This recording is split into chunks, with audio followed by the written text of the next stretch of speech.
Break ನಂತರ ಬೆಂಗಳೂರು ಫಸ್ಟ್ಗೆ ಸ್ವಾಗತ. ಸಿಲಿಕಾನ್ ಸಿಟಿಯಲ್ಲಿ ಬಾರ್ ಗರ್ಲ್ಸ್ ಸುದ್ದಿ ಮತ್ತೆ ಸದ್ದು ಮಾಡಿದೆ. ಈಗಿರೋ ನಿಯಮಗಳಿಗೆ ತೃಪ್ತಿಪಡದ ಪೊಲೀಸ್ ಇಲಾಖೆ ಮತ್ತೆ ಹೊಸ ಮಾರ್ಗಸೂಚಿಗಳನ್ನು ಸೂಚಿಸಿದೆ. ಅವ್ಯಾವು ಅಂತ ಹೇಳ್ತೀವಿ ಕೇಳಿ. ಬಾರ್ ಗರ್ಲ್ಸ್ಗೆ ಹೊಸ ರೂಲ್ಸ್.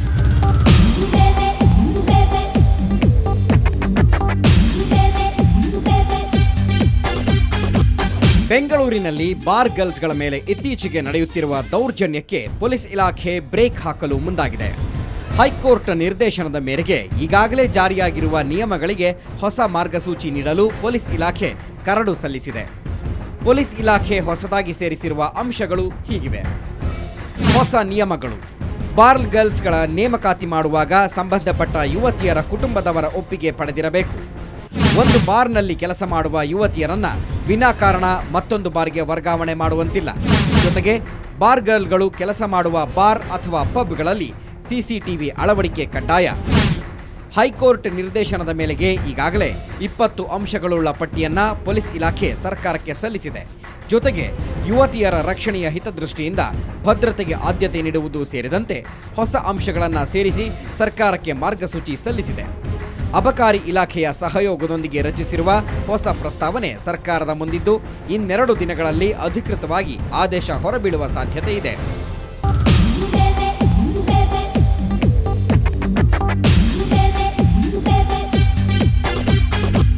ಬೆಂಗಳೂರಿನಿಂದ ರವಿಕುಮಾರ್, ಕ್ರೈಮ್ ಬ್ಯೂರೋ, ಸುವರ್ಣ ನ್ಯೂಸ್.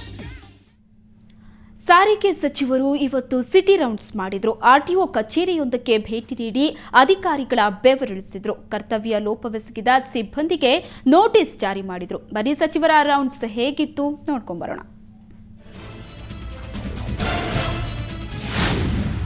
ಸಾರಿಗೆ ಸಚಿವ ರಾಮಲಿಂಗಾರೆಡ್ಡಿ ಇವತ್ತು 8ನೇ ಬಾರಿಗೆ ಸಿಟಿ ರೌಂಡ್ಸ್ ನಡೆಸಿದ್ರು. ಬೆಳಗ್ಗೆ 11 ಗಂಟೆ ಸುಮಾರಿಗೆ ಜಯನಗರದ ಆರ್ಟಿಒ ಕಚೇರಿಗೆ ವಿಸಿಟ್ ನೀಡಿದ್ರು. ಆದರೆ ಸಿಬ್ಬಂದಿ ಗೈರು ಎದ್ದು ಕಾಣುತ್ತಿತ್ತು. ಆರ್ಟಿಒ ಅಧಿಕಾರಿ ಜ್ಞಾನೇಂದ್ರ ಕುಮಾರ್ ಸೇರಿದಂತೆ 4 ಸಿಬ್ಬಂದಿ ಕರ್ತವ್ಯಕ್ಕೆ ಹಾಜರಾಗಿರಲಿಲ್ಲ.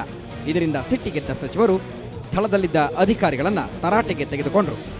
ಕರ್ತವ್ಯ ಲೋಪ ಹಿನ್ನೆಲೆಯಲ್ಲಿ ಸಿಬ್ಬಂದಿಗೆ ನೋಟಿಸ್ ಜಾರಿ ಮಾಡುವಂತೆ ಸೂಚಿಸಿದರು. ಇದೇ ವೇಳೆ ಕಚೇರಿಯಲ್ಲಿ ಕಡತಗಳನ್ನು ಪರಿಶೀಲಿಸಿದರು. ಜೊತೆಗೆ ಸಾರ್ವಜನಿಕರ ಅಹವಾಲು ಆಲಿಸಿದರು. 6 ಜನ ಅಧಿಕಾರಿಗಳು 11 ಗಂಟೆ ಆದರೂ ಕೂಡ ಇರಲಿಲ್ಲ. ಅವರಿಗೆ ಆಬ್ಸೆಂಟ್ ಹಾಕಿ ನೋಟಿಸ್ ಕೊಡೋಕ್ಕೆ ಅಥವಾ ಲೀವ್ ಆದರೂ ಕೊಡಬೇಕಾಗಿತ್ತು. ಅವರು ಬರೋದಿಲ್ಲ ಅಂತಾದರೂ ಕೊಡಬೇಕಾಗಿತ್ತು. ಬಂದಿಲ್ಲ. ಅವರು 11 ಗಂಟೆ ಆದರೂ ಕೂಡ ಬಂದಿರಲಿಲ್ಲ. ಅಥವಾ ನಮ್ಮ ಅಲ್ಲಿ ಸಂಬಂಧಪಟ್ಟ ಅಧಿಕಾರಿ ಅವ್ರಿಗೆ ಆಬ್ಸೆಂಟ್ ಹಾಕಬೇಕಾಗಿತ್ತು, ಅದು ಹಾಕಿರಲಿಲ್ಲ. ಅವ್ರಿಗೂ ಕೂಡ ನೋಟಿಸ್ ಕೊಡೋಕ್ಕೆ. ಬಳಿಕ ಸಚಿವರು ಜಯನಗರ ಟಿಟಿಎಂಸಿಯ ಮೂಲೆ ಮೂಲೆಯಲ್ಲೂ ರೌಂಡ್ಸ್ ನಡೆಸಿದರು. ಶೌಚಾಲಯದ ಸ್ವಚ್ಛತೆ ಬಗ್ಗೆ ಖುದ್ದು ಪರಿಶೀಲಿಸಿದರು. ನಂತರ ಕೋರಮಂಗಲ ಆರ್ಟಿಒ ಕಚೇರಿಗೆ ಭೇಟಿ ನೀಡಿದರು. ಇಲ್ಲಿ ಸಾರ್ವಜನಿಕರು ಇನ್ಸ್ಪೆಕ್ಟರ್ ಮಹಾದೇವಪ್ಪ ಹಾಗೂ ಸಿಬ್ಬಂದಿ ರಮೇಶ್ ತಮಗೆ ಕಿರುಕುಳ ನೀಡುತ್ತಾರೆ ಅಂತ ದೂರಿದ್ರು. ಕೂಡಲೇ ಸಚಿವರು ಅವರ ವಿರುದ್ಧ ಕ್ರಮಕ್ಕೆ ಆದೇಶಿಸಿದರು. ಬೆಳಿಗ್ಗೆ 9 ಗಂಟೆಗೆ ಒಂದು ಕಾತ್ಕೊಳ್ತಾರೆ, ಸಾಯಂಕಾಲವರೆಗೂ ಕ್ಯೂ. ಅಫಿಷಿಯಲ್ ಬರ್ತಾರೆ 11:30ಗೆ. ಪಾಪ ಒಬ್ಬರು ಬರ್ತಾರೆ, ಒಬ್ಬರು ಇಲ್ಲ. ಇದು ಕೊಟ್ಟರೆ ಮಾಡ್ತಾರೆ, ಇಲ್ಲದ್ರೆ ಮಾಡಲ್ಲ. ಫೈಲ್ ಹಂಗೆ ಇರ್ತಾರೆ. ಅದು ಮಾಮೂಲಿ ಗೊತ್ತಿಲ್ಲ. ಅದು ಕೆಲವರು ಫುಲ್ ಲೈನಾಗಿ ನಿಂತಿರ್ತಾರೆ. ನೀವು ಇವತ್ತೇನೇ ಇಲ್ಲ, ಇವ್ರು ಮಿನಿಸ್ಟ್ರ್ ಬರ್ತಾರೆ ಅಂದ್ಬಿಟ್ಟು ಎಲ್ಲ ಬೇಗ ಕಳಿಸ್ತಾರೆ. ಮಿನಿಸ್ಟ್ರ್ ಬರ್ತಾಯಿದ್ರೆ ಅದು ಮಾಮೂಲಿ ಇರ್ತಾರೆ. ಒಂದು ಕಾಫಿಗೆ ಹೋದರೆ 1 ಅವರ್ ಕೂತ್ಕೊಳ್ತಾರೆ. ಪಬ್ಲಿಕ್ ಅಲ್ಲೇ ಕಾತ್ಕೊಳ್ಬೇಕು, ಸ್ಟೂಡೆಂಟ್ಗಳು ಪಾಪ ಅಲ್ಲೇ. ಒಟ್ಟಾರೆ ಸಚಿವರ ಸಿಟಿ ರೌಂಡ್ಸ್ನಿಂದ ಅಧಿಕಾರಿಗಳಲ್ಲಿ ನಡುಕ ಶುರುವಾಗಿದೆ. ಇನ್ನಾದರೂ ಅಧಿಕಾರಿಗಳು ಕರ್ತವ್ಯ ನಿರ್ವಹಣೆಯತ್ತ ಗಮನಹರಿಸಿ ಸಾರ್ವಜನಿಕರಿಗೆ ಸೂಕ್ತ ಸೇವೆ ಒದಗಿಸಬೇಕಾಗಿದೆ. ಬೆಂಗಳೂರಿನಿಂದ ಕ್ಯಾಮರಾಮನ್ ವಿನೋದ್ ಜೊತೆ ನಂದಿನಿ, ಸುವರ್ಣ ನ್ಯೂಸ್. ಕಬ್ಬನ್ ಪಾರ್ಕ್ ಪ್ರವಾಸಿಗರ ನೆಚ್ಚಿನ ತಾಣ. ಸದಾ ಹಸಿರಾಗಿರೋ ಕಬ್ಬನ್ ಪಾರ್ಕ್ಗೆ ನಿತ್ಯ ಸಾವಿರಾರು ಮಂದಿ ವಿಸಿಟ್ ಕೊಡ್ತಾರೆ. ಸುಂದರ ಪರಿಸರವನ್ನ ನೋಡಿ ರಿಲ್ಯಾಕ್ಸ್ ಆಗ್ತಾರೆ. ಆದ್ರೀಗ ಈ ಕಬ್ಬನ್ ಪಾರ್ಕ್ ಸೌಂದರ್ಯಕ್ಕೆ ಧಕ್ಕೆ ಬಂದಿದೆ. ಅದು ಹೇಗೆ ಅಂತ ಈ ಸ್ಟೋರಿ ನೋಡಿ.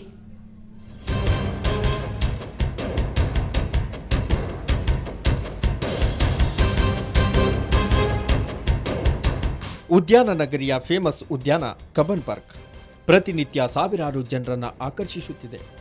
ಆದರೆ ಹಚ್ಚ ಹಸುರಿನ ಈ ಪಾರ್ಕ್ನಲ್ಲೀಗ ಅಕ್ರಮವಾಗಿ 2 ಈಜುಕೊಳ ತಲೆ ಎತ್ತುತ್ತಿದ್ದು ಪಾರ್ಕ್ ಸೌಂದರ್ಯಕ್ಕೆ ಧಕ್ಕೆಯಾಗ್ತಿದೆ. ಹೌದು, ಪಾರ್ಕ್ ಮಧ್ಯೆಯೇ ಇರೋ ಸೆಂಚುರಿ ಕ್ಲಬ್ ಮತ್ತು ಟೆನ್ನಿಸ್ ಕ್ಲಬ್ಗಳು ನಿಯಮಬಾಹಿರವಾಗಿ ಈಜುಕೊಳಗಳನ್ನು ನಿರ್ಮಾಣ ಮಾಡ್ತಿವೆ. ಇಲ್ಲಿ ಯಾವುದೇ ಕಟ್ಟಡ ನಿರ್ಮಿಸಬೇಕಾದ್ರೆ ತೋಟಗಾರಿಕೆ ಇಲಾಖೆಯ ಅನುಮತಿ ಬೇಕು. ಆದರೆ ಅನುಮತಿ ಪಡೆಯದೆ ಕಳೆದ 3 ತಿಂಗಳಿಂದ ಈ 2 ಜಾಗಗಳಲ್ಲಿ ಈಜುಕೊಳ ನಿರ್ಮಾಣವಾಗುತ್ತಿದೆ. ಈಗ ನಾನು ರಾಮಸ್ವಾಮಿ ಅವ್ರನ್ನ ಭೇಟಿ ಮಾಡಿದ್ವಿ. 2 ದಿನದಿಂದ ಭೇಟಿ ಮಾಡಲಿಕ್ಕೆ ಆಗಿರಲಿಲ್ಲ, ಅವ್ರು ಇರಲಿಲ್ಲ. ಸೊ ಇವಾಗ ಭೇಟಿ ಮಾಡಿದ ನಂತರ ಅವರು ಅಶ್ಯೂರೆನ್ಸ್ ಕೊಟ್ಟಿದ್ದಾರೆ, he has stop the work and ನಮ್ಮ ಡೈರೆಕ್ಟ್ರಿಗೆ ಪರ್ಮಿಷನ್ಗೆ ಕೊಡ್ತಾ ಇದ್ದಾರೆ. So what best we can do within the frame work ಅದಲ್ಲ, ಡೆಫಿನೆಟ್ಲಿ ನಾವು ಡೈರೆಕ್ಟರ್ ಹತ್ರ ಮಾತಾಡಿ ಕಾನೂನು ಪ್ರಕಾರ ಕ್ರಮ ತಗೊಳ್ತೀವಿ. ಇದೆಲ್ಲ ತಪ್ಪಲ್ವಾ ಅಂದ್ರೆ ಸೆಂಚುರಿ ಕ್ಲಬ್ ಅವರು ಕ್ಯಾರೆ ಅಂತಿಲ್ಲ. ಆದ್ರೆ ಟೆನ್ನಿಸ್ ಕ್ಲಬ್ನವರು ಮಾತ್ರ ತಪ್ಪನ್ನ ಒಪ್ಪಿಕೊಂಡಿದ್ದು ಈಜುಕೊಳ ನಿರ್ಮಾಣ ಕಾರ್ಯ ಸ್ಥಗಿತಗೊಳಿಸಿದ್ದಾರೆ. We still take application permission from the horticulture. We are going to apply and get till we get the okay, all works will be stopped. We are not going to continue any work. We will apply for whatever necessary permission to the Director of Horticulture Bangalore and get the necessary. Till we get the okay, we are not going to proceed with any work on the other side. ದುರಂತವೆಂದ್ರೆ ಈ ಈಜುಕೊಳ ನಿರ್ಮಾಣದ ಬಗ್ಗೆ ತೋಟಗಾರಿಕಾ ಇಲಾಖೆಗೆ ಗೊತ್ತಿಲ್ಲದಿರೋದು. ಇಂತಹ ನಿರ್ಲಕ್ಷ್ಯದಿಂದಲೇ Cubbon park ಸೌಂದರ್ಯಕ್ಕೆ ಪೆಟ್ಟು ಬೀಳ್ತಿದೆ ಅಂದ್ರೆ ತಪ್ಪಾಗಲ್ಲ. ಬೆಂಗಳೂರಿನಿಂದ ಕ್ಯಾಮರಾಮನ್ ದೇವರಾಜ್ ಜೊತೆ ಅಂಚನ್ ಗೀತಾ, ಸುವರ್ಣ ನ್ಯೂಸ್.